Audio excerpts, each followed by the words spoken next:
Welcome to another episode of Johnny Talks Football. Today I'll recap Week 8. I will announce my rankings and my Week 9 predictions. Let's get started with the upsets we had this past Saturday. USC just beating up on Utah.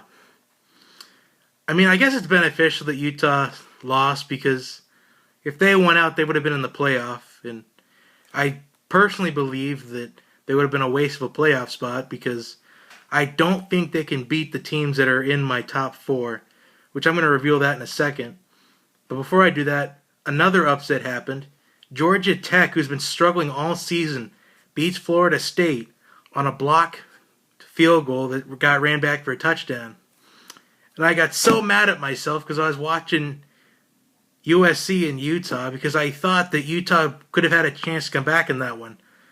And I got so mad because I saw people tweet wow, FSU choked, or wow, FSU, what just happened? FSU, what did you just do? And then I had to suffer through watching the replays and not watching it live. It just made me so angry. But Florida State can still make the playoff, but a lot's going to have to happen for them. They're going to have to beat Clemson. They're going to have to win out and win the ACC championship, and hope the team that they beat in the ACC championship is a ranked team and beats them convincingly. But I don't think that's going to happen, though. I'm not going to say win Florida State or if they're going to lose again or if they're going to be on the outside looking in.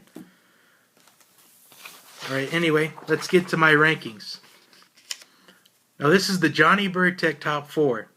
At number 1, I have, of course, the Ohio State Buckeyes.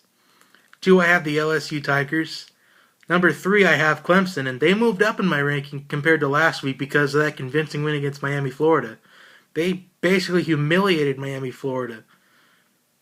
They humiliated them so much, Al Golden got fired yesterday. I had no idea about that until last night at 8 o'clock. And number 4 was kind of a toss-up. I wasn't sure who to put it for. But number 4, I put Baylor, and then my first 2 out are TCU and Alabama at 5 and 6. I kind of determined it wasn't going to matter who I put at 4 and 5 because they're just going to play each other anyway. And at 6, I do have Alabama because they almost lost against Tennessee and they didn't really have it wrapped up to about the last minute in the game. So that's why Alabama's at 6. My next 2 out are Stanford and Michigan State. Now with Stanford, they could still make it, though, but they need a couple of teams ahead of them to lose. And Michigan State, well, they're going to have to beat Ohio State and then probably Iowa in the Big Ten Championship. That's kind of what it looks like. And while we're talking about Iowa, my following 2 out are Iowa, and the team I have at 10 is a surprise so far. They're starting to make some noise a little bit, Oklahoma State. Now, I think if Oklahoma State can win out, I think they can sneak into the playoff. So let's just notify that Oklahoma State still has to play TCU, Baylor, and Oklahoma. And let's also note that they have TCU and Baylor at home. I don't know if it'll mean anything, though, but we have to wait and see. Anyway, enough with the rankings. Let's get to my Week 9 predictions.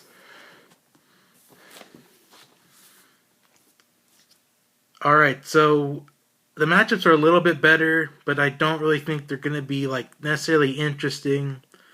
I just tried to pull out some matchups that would be worth talking about. So 3 of them are on Thursday night, so let's just start with those. North Carolina, Pittsburgh. This is a key ACC matchup. Pittsburgh's in the rankings, only having lost to Iowa. And I think Pittsburgh's going to keep winning. I got them beating North Carolina, but only by a couple points. I really like that to be an offensive battle, but I think Pittsburgh will probably win in the last couple minutes. West Virginia and TCU. Now, I really am interested in this matchup because maybe West Virginia can put some points up on the board against TCU. Probably give them a run for their money.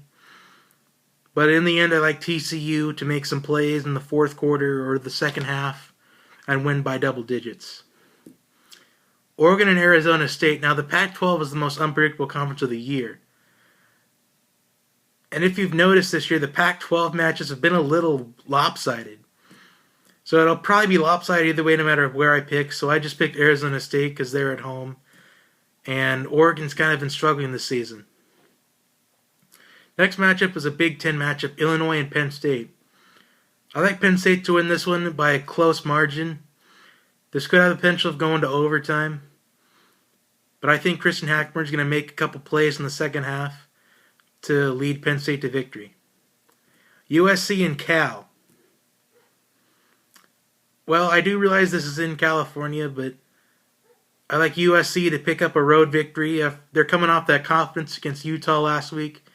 I like USC to score early and never look back. Next matchup, Florida and Georgia. Now, this is in Jacksonville. It's a neutral site, so anything can happen. I think this is going to be a defensive battle, but in the end, I think Florida's defense is a little bit better, and I think Teron Harris is going to make a couple plays toward the end of the game to lead Florida to victory. Now, next matchup, Oklahoma State and Texas Tech. Now, this could be a tough match for Oklahoma State since it's at Texas Tech. It's in Lubbock. But I think Oklahoma State can win this one convincingly and probably prove to the playoff committee that they're a team to be reckoned with. Miami, Florida, and Duke. There's not really much to talk about this matchup. I think Duke's going to win by a big margin. I think Miami is still kind of unconfident after the firing of Al Golden and last week's 58-0 loss. I like Duke in this one. This next one, teams are trying to get a win. Tennessee and Kentucky. This is probably going to be a low-scoring game. Probably not a lot of offense, but I think Tennessee is going to pull it out in the fourth quarter. I like Tennessee.